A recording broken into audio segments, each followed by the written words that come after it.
আসসালামু আলাইকুম। এই মুহূর্তে আছি আমি কুমিল্লা জেলা, একদম সদরে, জেলখানার অপর সাইডে আর পুলিশ স্ট্যান্ডের পিছনে।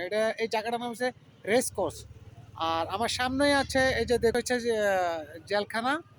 আর এটা হচ্ছে এই বিল্ডিংগুলো রাত হয়ে গেছে, যার কারণে দেখাতে পাচ্ছি না। এগুলো অনেক বড় বড় ভবন, সরকারি। আর এটা হচ্ছে সেন্ট্রাল মসজিদ। এখন রাত্রে দিকে আপনাদেরকে দেখাতে পাচ্ছি না। অনেক সুন্দর একটা জায়গা, অসাধারণ। এই জায়গাটার নাম হচ্ছে রেসকোর্স, কুমিল্লা রেসকোর্স পুলিশ স্ট্যান্ডের পিছনে। আর এই সোজই রয়েছে আবার এই যে আপনার চিড়িয়াখানা, কুমিল্লার চিড়িয়াখানা। এখানে আমার একজন রিলেটিভ আছে, নওয়ারেজ বাহার পিন্টু। উনি বাংলাদেশ আই হসপিটালের চোখের ডাক্তার।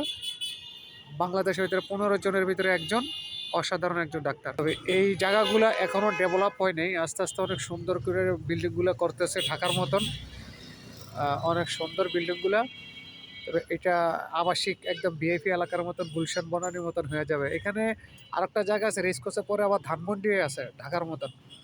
একটা অসাধারণ জায়গা, অনেক সুন্দর। আপনারা চাইলে এখানে চলে আসবেন। ভালো থাকেন, আল্লাহ হাফেজ, বাই। I love Comilla. রাত্রের ভিডিও দেখাতে পারলাম না, ইনশাল্লাহ ভালো থাকেন। আসসালামু আলাইকুম।